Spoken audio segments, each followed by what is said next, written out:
This is the view I enjoyed for 3 weeks from the balcony of Martin's Lodge, also known as Forest View. It's perfectly situated in the buffer zone, right next to Sinharaja Forest, a biosphere reserve. That forested hillside in the far distance is the reserve. Now let's take a closer look in the rain.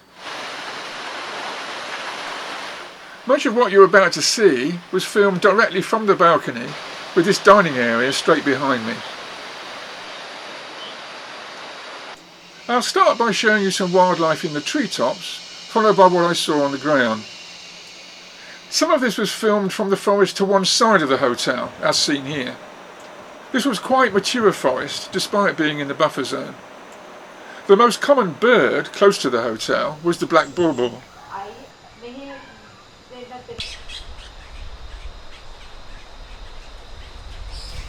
Almost as abundant was another bulbul, the yellow-browed.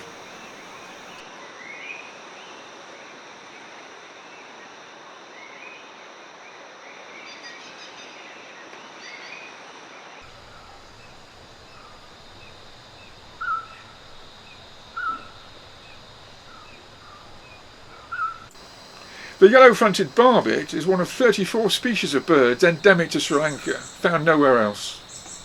Of these, more than 20 can be found in and around Sinharaja. No wonder birders flock here from around the world. For a relatively small bird, it has an unbelievably loud call. You find yourself looking for a much larger source. What generates the volume is a surprisingly large inflated pink throat sac. Let's take a look at it as a bird calls.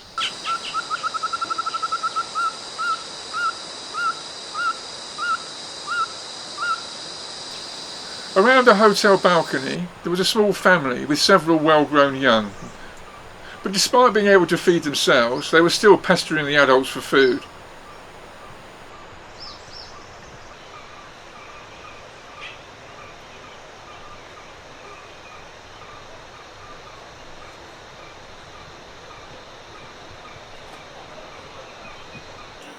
The Sri Lanka grey hornbill is another bird endemic to the island.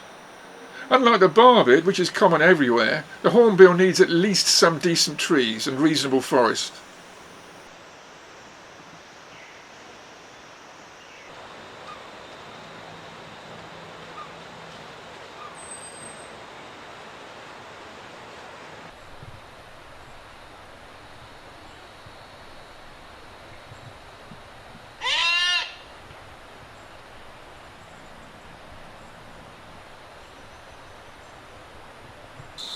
Every afternoon, one of the hornbills would come and spend about 20 minutes preening on its favourite branch.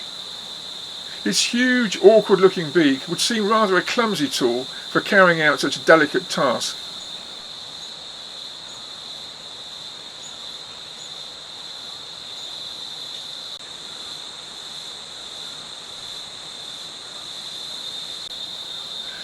The most spectacular of Sri Lanka's endemic birds, and the one that everybody comes here to see and is top of their list, is undoubtedly this, the Sri Lanka blue magpie. It's the main reason I chose to stay where I did.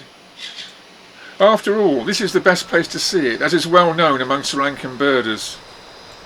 Within the island, it's confined to relatively few forest areas, so not surprisingly, it's red listed. Soon after sunrise, they enjoy an early morning basking session, warming up in the warmth of the rising sun. The blue magpie lives in close-knit family groups. This one seems to contain 8 members. The juveniles were as large as the adults, but can be told apart by their slightly duller plumage and black-tipped bills. The colours of this adult are obviously far more intense, and the bill is a brilliant bright red.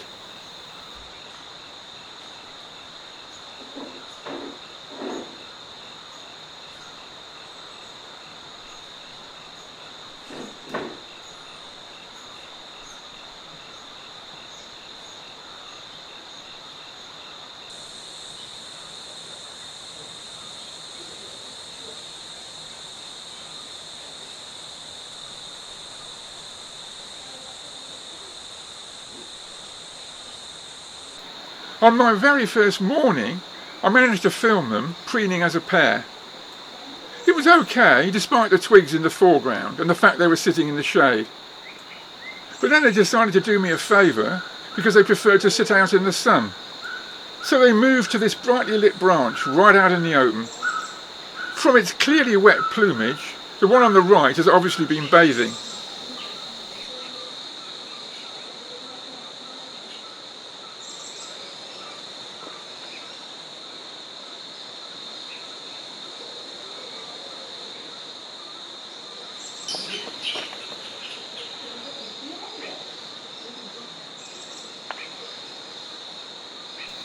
The blue magpie has several different calls. This is one of the quietest.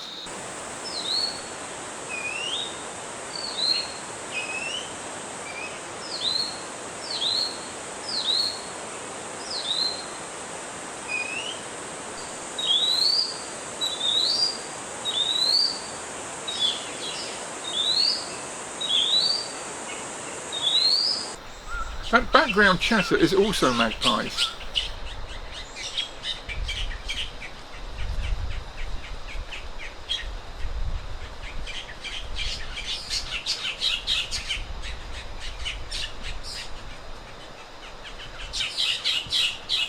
Despite being well able to feed themselves, the juveniles still beg for food. There's a rising wind, so the rain is on its way.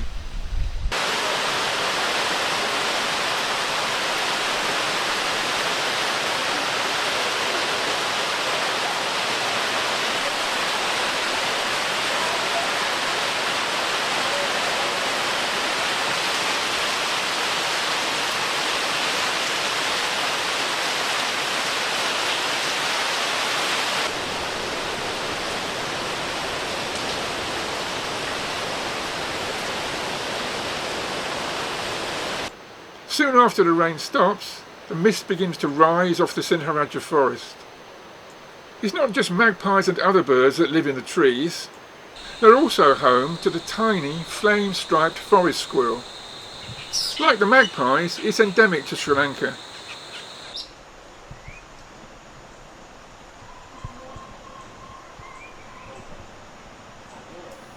They're championship quality jumpers.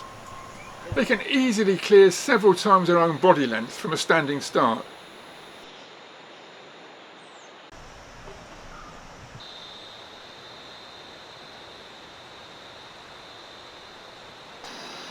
Apart from the squirrels, the only other mammals I saw during my 3-week stay were the purple-faced leaf monkeys.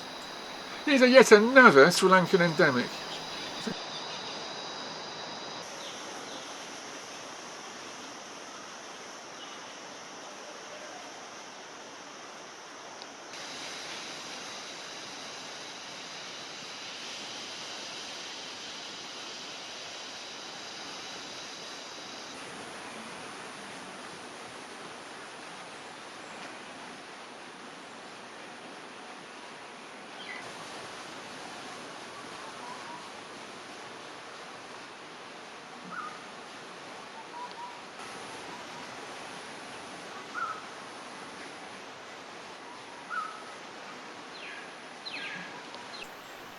As a source of nutrition, leaves are not a particularly rich diet.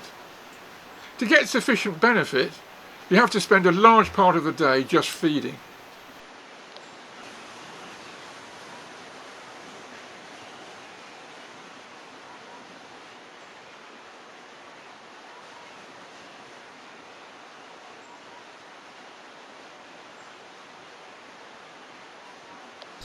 We'll now have a look at the ground-living birds that I filmed from the hotel balcony. This is a spot-winged thrush, another Sri Lankan endemic. Note the white spots on the wings that give it its name. Like the barbet, and unlike the magpie, the thrush is common and widespread.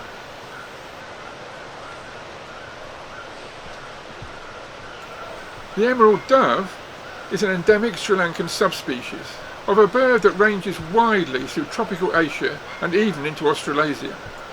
The pale grey crown and white shoulder patch indicate that this is a male. The emerald dove spends most of its time packing around on the forest floor, picking up seeds.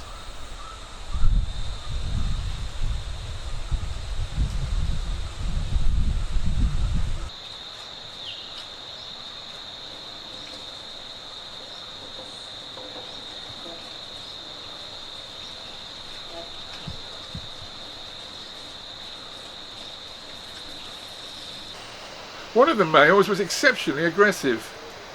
He wouldn't tolerate any rivals feeding close by, so he frequently chased them off. He would also raise his wings vertically as a threat gesture. That usually worked. But then one day, one of his rivals refused to give way and there was a fight.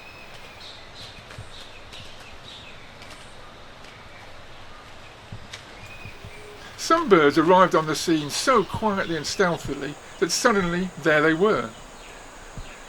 The brown-spotted females of the Sri Lankan jungle fowl are beautifully camouflaged against the leaves of the forest floor. This group of three would show up most days.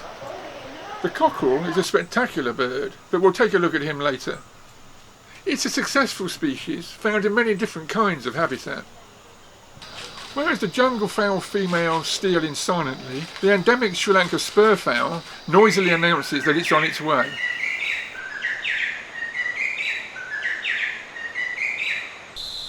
The male always cautiously leads the way. Trailing along behind are his mate and single chick.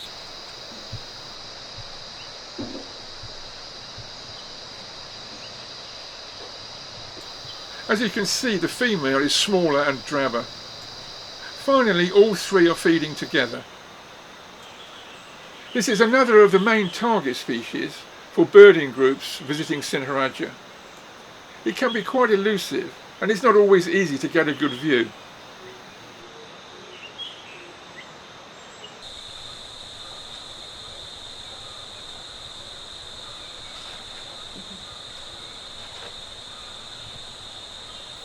Despite his much larger size, the male is a fair target for that really aggressive emerald dove.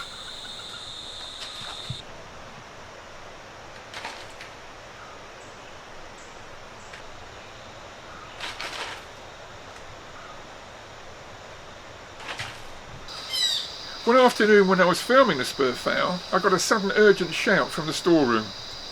They'd found this spectacular giant centipede, the biggest I've ever seen. It must have been easily 15 centimetres or more in length. I was informed that its bite is painful, but not fatal. I spent some of my time strolling around in the buffer zone. The forest around the hotel was full of beautiful tree ferns such as this. A high percentage of all the plants around Sinharaja are endemic. Let's take a look at a few examples, although I don't know their names.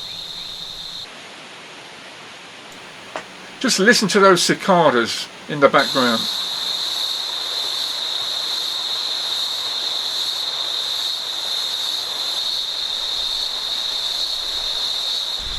This is some kind of stinkhorn fungus. And this is the sole species of pitcher plant found endemic to Sri Lanka. Apart from a single species endemic to India, all the rest of the pitcher plants are found concentrated in Southeast Asia. The pitcher itself is a trap for insects, mainly ants. It contains a fluid which first drowns and then digests the insects for the use of the plant.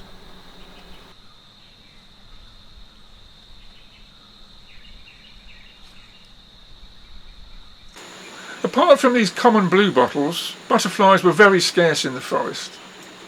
This is one of the most widespread butterflies in Asia. This is how you're most likely to come upon them, puddling on sandy ground beside a stream.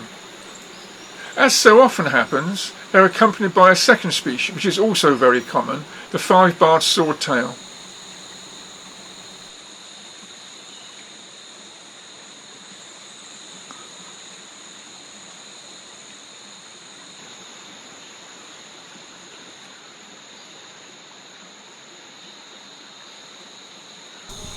We've already seen the female Sri Lanka jungle fowl filmed from the hotel. To get this spectacular male, I had to take a short wander through the forest.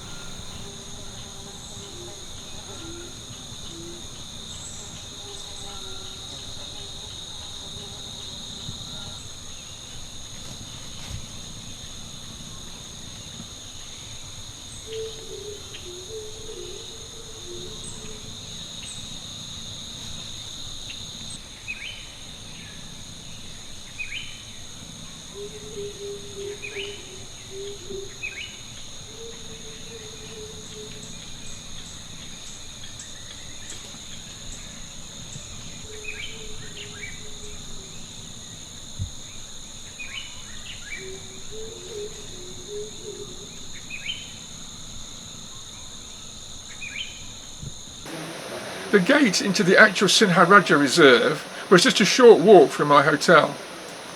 Much of the wildlife in this forest is so special that Sinharaja has been designated as a World Heritage Site. Everything you've seen around the hotel so far was also found in the reserve. This is the very neat and well maintained main entry path. Nobody is allowed through that gate without a guide. These are usually experienced and knowledgeable local people, and they're much better at spotting the wildlife than we are. For example, I would never have spotted that male lyre-headed lizard. Look at that strange bump on his nose. Some people call it the bump-nosed or even lump-nosed lizard. Just now he's extending his dewlap below his throat in a territorial display. Did you spot the mosquito on his head?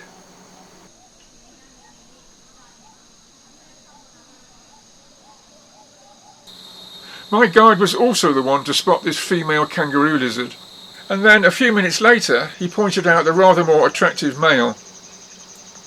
Both of these lizards are Sri Lankan endemics, as is this giant millipede, reaching about 25 centimetres in length. Unlike the giant centipede seen earlier, this does not have a venomous bite. See how the legs move in waves from the tail end towards the head. Although most often encountered on the forest floor, these millipedes also climb tree trunks. This one seems to be investigating something on the bark, possibly edible.